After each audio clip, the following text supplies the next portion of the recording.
Comissão Europeia admite proibição total ou parcial da importação de bens produzidos nos colonatos israelitas. Sirenes de ataque aéreo soaram no Bahrein e no Kuwait durante a noite, depois do Irão ter prometido responder às novas ofensivas dos Estados Unidos da América. Andy Burnham está mais perto de se tornar primeiro-ministro do Reino Unido. O maior rival desistiu da corrida. Calou-se uma das vozes dos anos 80. Bonnie Tyler morreu em Faro, aos 75 anos. A Comissão Europeia apresentou um documento que propõe a proibição total ou parcial das importações de bens produzidos em colonatos israelitas ilegais. Estão também incluídas opções adicionais para restringir ainda mais o comércio da União Europeia com os colonatos nos territórios palestinianos ocupados. Fontes diplomáticas revelaram à Euronews que a primeira opção exigiria que as empresas que importam bens dos colonatos solicitassem uma licença de exportação. No entanto, o documento adverte que tal sistema continua a poder ser contornado. A Comissão propôs igualmente a introdução de tarifas mais elevadas para tornar a importação de bens provenientes dos colonatos muito mais cara. O Executivo Comunitário reconhece ainda assim que também há formas de dar a volta a este mecanismo. No caso da importação total ou parcial, a terceira opção, os funcionários aduaneiros das autoridades nacionais identificariam os produtos dos colonatos nas fronteiras da União Europeia.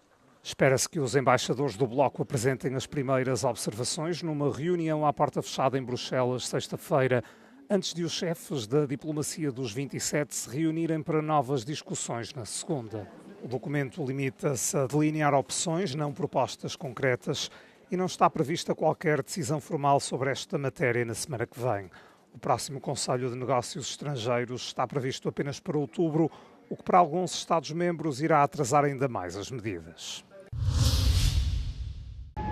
As sirenes de ataque aéreo soaram no Bahrein e no Kuwait durante a noite após o Irão ter prometido vingar os novos ataques dos Estados Unidos. A Guarda Revolucionária Iraniana confirmou ter atacado bases militares norte-americanas nos dois países do Golfo, alertando que as suas respostas se estenderiam a outras bases na região caso os Estados Unidos da América voltassem a atacar. Anteriormente, Trump tinha alertado que se o Irão continuasse a atacar navios no Estreito de Hormuz, a situação iria piorar muito após ter ordenado novas ofensivas contra o país na sequência dos ataques a 3 navios naquele importante canal de navegação ocorridos no dia anterior.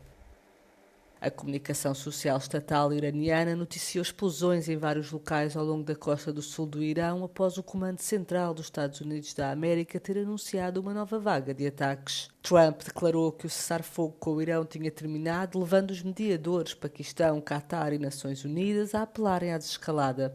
Isto acontece após Trump ter declarado no início do dia que os recentes confrontos não resultariam numa ação militar a longo prazo, deixando, no entanto, a porta aberta a novas negociações.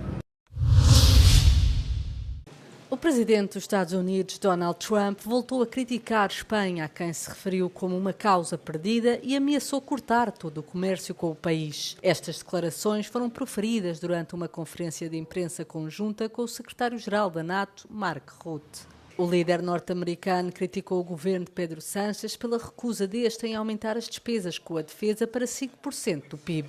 I didn't speak to Spain. Spain is a wasted cause. We don't want to do any trade business with Spain anymore, by the way. I'd like you to cut it off. Spain is a terrible partner in NATO. They don't participate, they don't pay. Segundo fontes próximas de Sánchez, o primeiro-ministro tem-se preparado para este cenário. O governo espanhol elaborou um conjunto de argumentos e dados para responder aos ataques de Trump. Mark Rutte defendeu Espanha, afirmando que o país já atingiu os 2% do PIB em despesas com a defesa devido às exigências de Trump. As próprias projeções técnicas da NATO apontam para uma despesa de 2,1%, o que, segundo Espanha, será suficiente para cumprir os seus compromissos. O Parlamento Europeu condenou uma decisão polémica de Volodymyr Zelensky, rebatizar uma unidade militar ucraniana de elite com o nome Exército Insurgente Ucraniano, também conhecido pela sigla UPA. Uma homenagem a uma unidade militar da Segunda Guerra Mundial, mas que desencadeou um confronto diplomático com a Polónia. A maioria dos eurodeputados votou a favor de um texto que expressa pesar pelo que diz ser uma escalada desnecessária e não provocada por parte do presidente ucraniano. O texto também relembra o apoio da Polónia à Ucrânia no combate à invasão da Rússia. Na Ucrânia, os soldados desta unidade são homenageados como heróis, enquanto independentistas contra Moscovo. Mas a Polónia lembra uma história diferente, a posição desta unidade ao lado da Alemanha nazi, enquanto braço armado da organização de Stepan Bandera, responsável pela morte de dezenas de milhares de civis na Polónia e judeus na Ucrânia.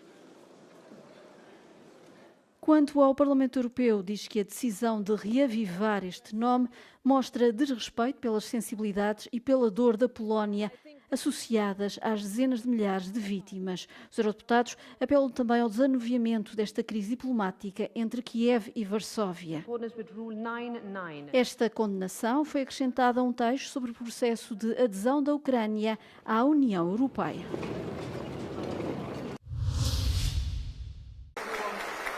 Andy Burnham está a um passo de se tornar o novo primeiro-ministro do Reino Unido. O antigo presidente da Câmara de Manchester e recém-eleito deputado da Câmara dos Comuns, aqui na noite da eleição, ficou agora sem rivais na corrida para a liderança do Partido Trabalhista. Isto depois da desistência do potencial rival Al Cairns. Cairns disse à imprensa britânica que dá todo o apoio a Andy Burnham e apelou aos outros membros do Partido Trabalhista para fazerem o mesmo. Cairns também está na Câmara dos Comuns e fez parte do governo de Starmer, com a pasta das Forças Armadas. Justificou a desistência como uma forma de evitar uma longa corrida pela liderança do partido, que iria criar divisões entre os trabalhistas. Pede agora aos trabalhistas para se unirem à volta de Andy Burnham. Darren Jones era outro possível rival de Burnham, mas o secretário-chefe do ainda primeiro-ministro Keir Starmer nunca chegou a avançar. Na prática, termina aqui esta corrida. Andy Burnham tem agora o caminho livre para Downing Street e para se tornar o 7º primeiro-ministro britânico numa década. De acordo com dados do Copernicus, o sistema de monitorização climática da União Europeia, a Europa Ocidental registrou este ano o mês de junho mais quente de sempre. Este relatório surge numa altura em que uma nova onda de calor atinge a Europa esta semana. Prevê-se que as temperaturas acima de 30 graus se mantenham até à próxima semana na Europa Ocidental, enquanto o sul do continente enfrenta incêndios florestais e temperaturas recorde acima dos 40 graus.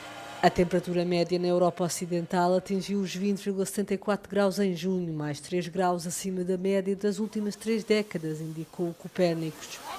A Europa é o continente do mundo que está a aquecer mais rápido, uma vez que as alterações climáticas induzidas pelo ser humano estão a dar origem a ondas de calor mais frequentes e intensas no continente. Os cientistas afirmam que a Europa necessita de planos de adaptação para fazer face às alterações climáticas, incluindo a renovação de edifícios mais antigos, de modo a torná-los mais resistentes ao calor, bem como a adoção o mais rapidamente possível de emissões líquidas nulas decorrentes da queima de combustíveis fósseis.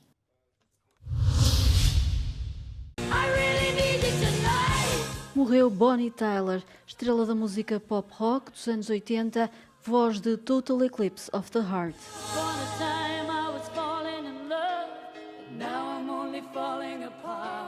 Tyler morreu no Algarve, onde tinha casa e vivia parte do ano.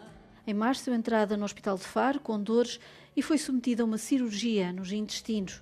Nunca mais saiu do hospital. Seguiram-se complicações, chegou mesmo a ser colocada em coma induzido. Na altura da morte, estava nos cuidados intensivos. Bonnie Tyler nasceu no país de Gales e teve o primeiro grande sucesso no fim dos anos 70 com It's a Heartache. Mas foi nos anos 80 que se tornou uma verdadeira diva, com canções como Total Eclipse of the Heart e Holding Out for a Hero. Vendeu milhões de cópias. Mas Bonnie Tyler nunca abandonou os palcos. Em 2013 representou o Reino Unido na Eurovisão, em 2021 lançou um disco e chegou a ter uma digressão marcada para este verão. O fim de uma vida e de uma carreira aos 75 anos.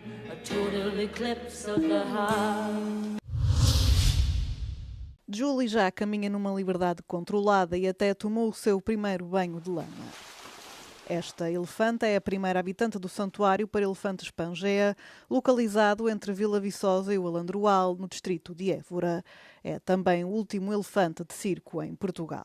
Julie isn't just Pangea's first elephant, but she's also the last circus elephant in Portugal, and in fact the last wild animal in any circus, and that's enormous. It just shows how important it is to marry legislation with sanctuary as well, because you've got to have a solution, you've got to have a place to send these animals. Com 400 hectares de terreno e capacidade para 30 animais, o local apresenta-se como o primeiro santuário de elefantes em grande escala da Europa e uma solução solidária para jardins zoológicos, circos e outras instituições europeias que procuram um lar para toda a vida para elefantes necessitados. Depois de implementada a proibição da presença de animais selvagens nos circos em Portugal, Julie permanecia aos cuidados do proprietário, o Circo Vittor Hugo Cardinali, até arranjar um local apropriado para morar.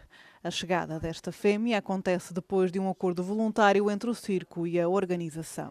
Ultimately, there hasn't been any solution for any zoos, circuses or governments who are looking for a place to send elephants in need. And basically that's what we're providing. We're here to work together with those elephant holding facilities and governments to help give elephants a new life. So our experience with Victor Hugo Cardinali has just been incredibly positive. I think as soon as we came to that agreement, we were both just so focused on Julie's welfare and trying to get the best outcome for her. So I just think it's a really good foundation to set to show this is how we're going to work going forward. Por enquanto, Julie é a única habitante do santuário que ainda não abriu ao público. É esperado que em breve chegue Cariba, outra elefanta africana, também capturada na natureza e com cerca de 40 anos, que vive atualmente sozinha num zoo na Bélgica. A Pangea, fundação do Reino Unido, que inaugurou o santuário com fundos provenientes de várias organizações, também está em negociações com outras instituições sobre elefantes em situações semelhantes.